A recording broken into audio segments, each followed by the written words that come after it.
Občianske združenie sme založili v roku 2003 a keď sme si hľadali ciele, ktorými by sme sa mali orientovať a potreby v tomto regióne, tak sme si zistili, že tie znevýhodnené skupiny majú najväčšie ťažkosti so získaním zamestnania.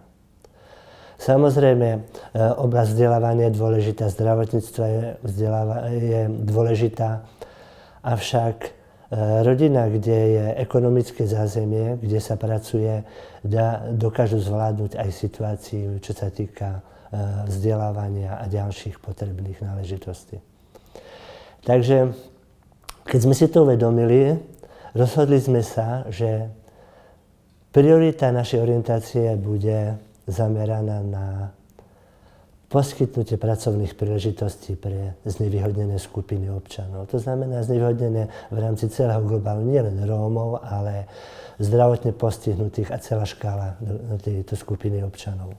V roku 2004, keď sme zistili situáciu v regióne, tak sme sa rozhodli osloviť zamestnávateľov, aby nám poskytli pracovné príležitosti do našich priestorov, pretože to obdobie, kedy bola vysoká nezamestnanosť, nebola ochota zamestnávateľov poskytnúť príležitosť priamo v svojich zariadeniach a vo svojich priestoroch.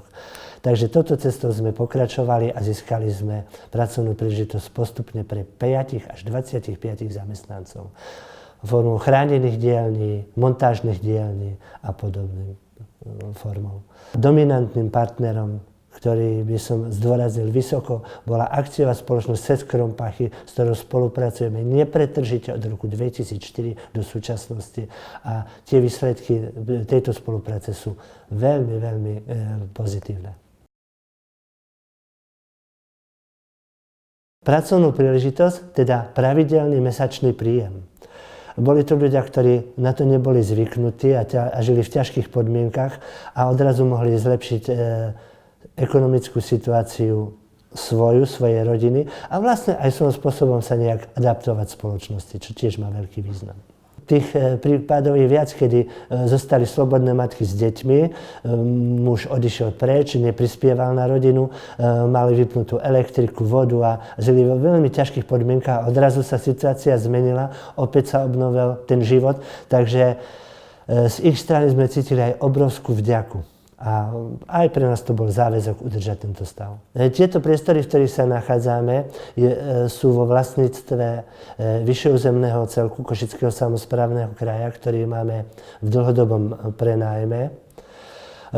V dobe, keď sme ich preberali, bola táto budova v zdemolovanom stave. Keďže nebola prevádzky schopná ani funkčná, tak prakticky asi tie isté skupiny, ktoré rozoberali a ničili, tiež tie skupiny ju postupne dávali do poriadku. Stavbárske zručnosti, ktoré nadobudli pri oprave budovy občianskeho združenia, využili aj vo svojom súkromí pri oprave svojich príbytkov. Celkovo nadobudnuté zručnosti a aj to, že ľudia v našej danej komunite získali zamestnanie, sa zvýšila ich ekonomická situácia, zlepšila sa dochádzka, ktorú sledujeme dennodenne v spolupráci so základnou školou.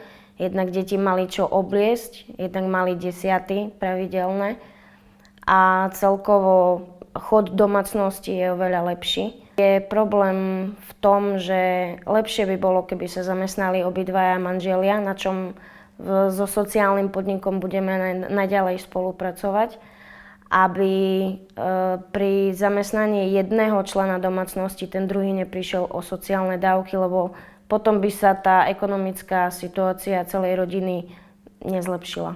Čo ma najviac teší, že tie deti vyrastajú v lepšej domácnosti, v lepšej situácii a dúfam, že naša pomoc bude napredovať v tom, aby komunita rástla. Sociálne podnikanie je potrebné urobiť všade, to je určite tak.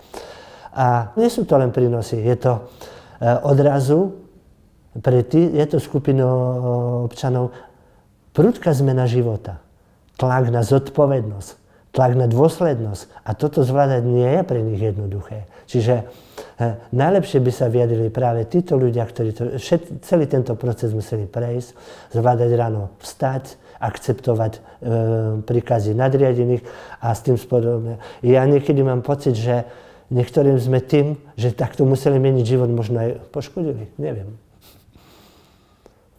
Čo ma veľmi teší, keď pani, ktorá nebola schopná alebo odvážna opustiť na 200 metrov svoj príbytok, odrazu počujem, že pracuje v Poprade alebo v Košiciach a nie je pre ňu dochádzať a akceptovala sa spoločnosti, tak to je ozaj si myslím, že pre nás ako prínos ten, že sme možno týmto pomohli. V rámci vývoja môžeme konštatovať, že tí zamestnanci alebo tí, ktorí absolvovali u nás pracovné stáže, boli zamestnaní určité obdobie na konkrétnu činnosť, postupne získali zamestnanie aj priamo u daného zamestnávateľa, pre ktorý sme tieto výrobky vyrábali a udržali si svoje pracovné príležitosti.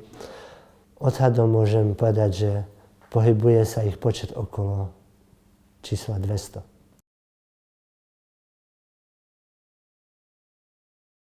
Zamestnávateľ by určite neriešil to, že sám príde do rodiny presviečať Róma alebo jeho manželku, aby nastúpila do riadneho pracovného pomeru, lebo jednak u nich je problém ten, že manželka pracovať nemôže, lebo jednak manžel žiarli, nevie si predstaviť to, aby prišiel domov a nebolo či už navarené alebo o deti riadne postarané.